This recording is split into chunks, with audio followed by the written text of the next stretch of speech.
விஜயகாந்த், விஜய் எப்படி ஒப்பிடுவீங்க? 2 பேருமே அந்த ஸ்பேஸ மாற்று அரசியல் ஸ்பேஸ நோக்கி வர்றாங்க. நான் திராவிடியன் ஏற்கனவே மேஜர்ஸ். சொன்ன மாதிரி அது கான்டெக்ஸ்ட் வேற. அவர் கேப்டன் விஜயகாந்த் நின்ற பொழுது ஊழலை எதிர்த்து சர்வாதிகாரத்தை எதிர்த்துன்னு வந்தார். இவருடைய பொசிஷன் அந்த 2 கட்சி எதுக்கணுங்கிற மாதிரி இல்லை. இவர் அதிமுகவை ஒரு சாஃப்ட் கார்னர் பண்ணுறார். அதுல என்ன கணக்கு இருக்குன்னு நினைக்கிறீங்க? அதிமுகவில் இருக்கிறவன் சங்கடம் இல்லாமல் தாங்க கிட்ட வந்து சேரணும். அந்த ஓட் பேங்கை இந்த பக்கம் திருப்பி. ஆமாம், சேரணும்னு நினைக்கிறாரு. அதுக்கு வாய்ப்பு உண்டு. ரெட்டலைக்கு குத்தினகை மாற்றி வேற சின்னத்தில் குத்துமா? குத்துமே. எம்ஜிஆர் இருந்த பொழுதே குத்துச்சே. 1980 பார்லிமெண்ட் எலெக்ஷனில் 2 சீட்டு தானே வந்தோம். ஆனால் அதுக்குன்னு அந்த சின்னத்துக்குன்னு ஒரு இது இருக்குல்ல, ஒரு லாயல்ட்டி இருக்குல்ல. இல்லை, தலைமைக்கு ஒரு அட்ராக்ஷன் கரிஸ்மா இல்லாத பொழுது சின்னத்துக்கு லாயல்ட்டி உண்டு. உங்களுக்கு சொல்கிறேன், 1980 புரட்சி தலைவர் எம்ஜிஆர் என்ன நினச்சார் தெரியுமா?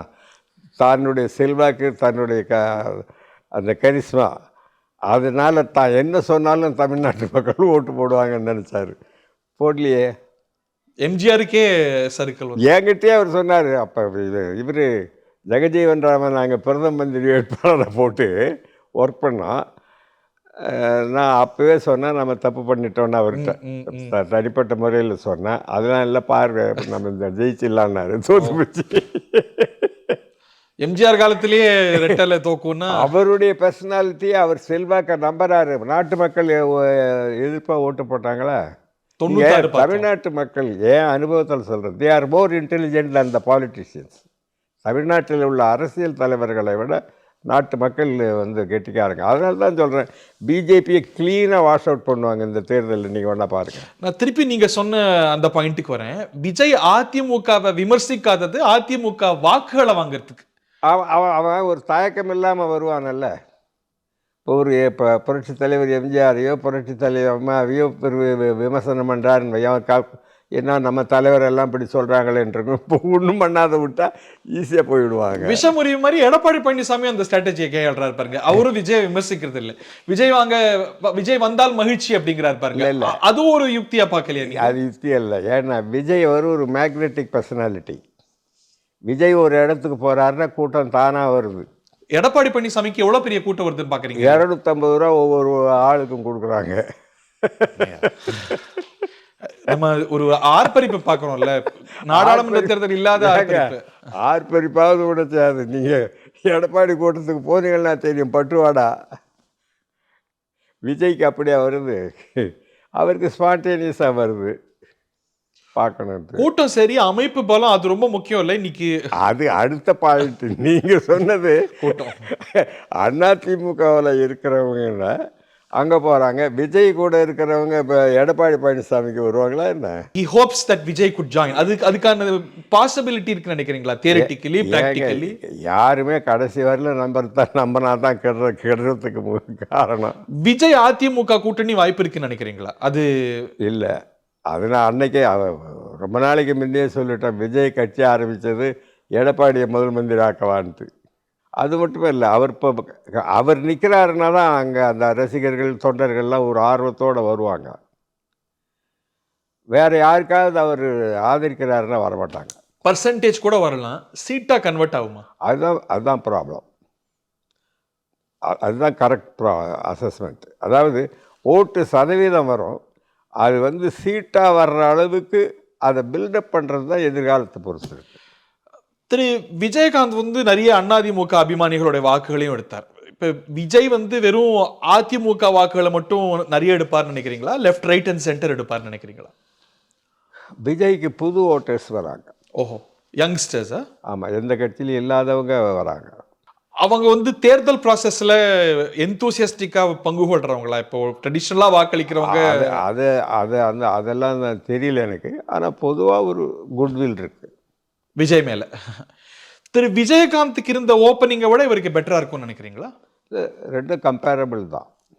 ஒற்றை இலக்கத்தில் தான் பர்சன்டேஜ் இருக்கும்னு நினைக்கிறேன். ஒற்றை இலக்கம் நான் சொல்ல மாட்டேன், குட்வில் இருக்கு. அதை எப்படி கொண்டு போகிறாங்கங்கிறத பொறுத்து இருக்கு. தமிழ்நாட்டு அரசியலில் பரபரப்பாக இருக்கக்கூடிய இன்னொரு மாட்டர் பாட்டாளி மக்கள் கட்சியில இருக்கக்கூடிய பிரச்சனை. அந்த கட்சியுடைய ஆரம்பகால எம்எல்ஏ நீங்க கேட்பீங்கன்னு நான் நினைச்சேன். எப்படி பாக்குறீங்க நீங்க பிரயாணித்த அந்த அமைப்புல இருக்கக்கூடிய இன்றைய சிக்கலை? நான் அது அவங்க பிரச்சனை.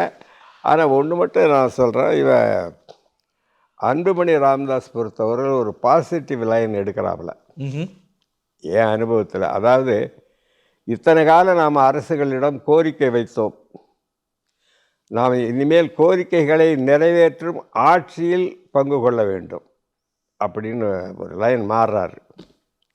அதாவது இதுவரையில் நம்ம கேட்டு கேட்டு பார்த்தோம், நாம் இனிமேல் கொடுக்குற இடத்துக்கு வரணும், ஆட்சியில் பங்குன்ட்டு அவர் பேசுகிறாரு. அது இட்ஸ் எ பாசிட்டிவ் லைன்.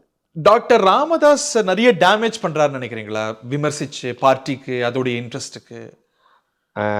அதாவது தமிழில் ஒரு பழமொழி உண்டு, கோழி மிதித்து குஞ்சு சாகாதுன்னு. தாய் கோழி மிதித்து குஞ்சு சாகாது. ஆனால் ரொம்ப தீவிரமாக எதிர்க்கிறாரு. எதுக்கிட்டான் பேரை பயன்படுத்தாதுங்கிற வரைக்கும் போயிட்டாரு. கோழி மிதிச்சு குஞ்சு சாகாதுங்க, அதனால அவர் என்ன சொன்னாலும் அது அன்புமணியை பாதிக்காது. பாட்டாளி மக்கள் கட்சியுடைய ப்ராஸ்பெக்ட்ஸை பாதிக்காதா? இந்த பாதிக்காது. எலெக்ஷனுக்கு முன்னாடி சரியாயிடும் நினைக்கிறீங்க? ஆமாம், ஒன்னாயிடுவாங்க. அதெல்லாம் இப்போ எப்படியாவது சரியாயிடும், அது ஒன்றும் அது பெரிய டேமேஜ் வராது. இதெல்லாம் யார் மெச்சூர்டா நடந்துக்கிறாங்கன்னு நினைக்கிறீங்க? டாக்டர் அன்புமணியா டாக்டர் ராமதாஸ்? ஏன் நீங்க கலகம் ஊட்டணும்னு ஆசையா உங்களுக்கு? உங்க பார்வை என்னையா?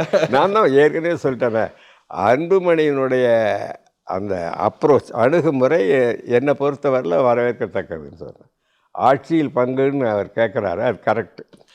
அவர் மட்டும் இல்லை, இன்னைக்கு நிறைய பேர் கேட்க ஆரம்பிச்சிட்டாங்க, பாஜக உட்பட.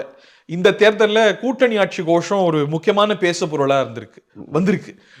26ல் கூட்டணி ஆட்சிக்கெல்லாம் வாய்ப்பு இருக்குன்னு நினைக்கிறீங்களா? 26ல் நான் ஏற்கனவே சொன்ன மாதிரி திமுக அணி பலம் வாய்ந்திருக்கு, அதனால் கூட்டணி ஆட்சி வரும்னு தோணலை. ஸோ அவங்க ஈஸியாக கரை சேர்ந்துருவாங்கன்னு நினைக்கிறீங்க? ஆன்டி இன்கம்பன்சி கணிசமாக இருக்குது அப்படின்னு கணக்கிடப்படுது. அது அவர் நடிகர் விஜய்க்கு பயன்படும். விஜய் அதான் நான் முதல்ல சொன்ன மாதிரி டைம் இல்லை, இன்னும் 8 மாதம் தான் இருக்குது. அவர் தன்னை எஸ்டாப்ளிஷ் பண்ணிக்க முடியும், ஆனால் வின்னிங் ஃபோர்ஸாக திமுக வரும் அப்படிங்கிறது. அதாவது அரசியலை தொடர்ந்து நடத்த முடியும், ஓரளவுக்கு ஒரு சக்தியாக வர முடியும். பட் திமுக அணியை வீழ்த்த முடியுமா என்றால் கஷ்டம். தமிழ்நாட்டில் மாறி மாறி தான் பெரும்பாலும் எம்ஜிஆர் மறைவுக்கு பிறகு ஆட்சிகள் வந்திருக்கு. 2016 தவிர திமுக இந்த முறை தொடர் வெற்றியை பெறும்னு நினைக்கிறீங்களா? அதுக்கான வாய்ப்பு? அதாவது திமுக தங்களுடைய தேர்தல் வியூகத்தை கரெக்டாக என்ன பண்ணாங்க, டெல்லி வர்சஸ் தமிழ்நாடுன்னு கொண்டாந்துட்டாங்க.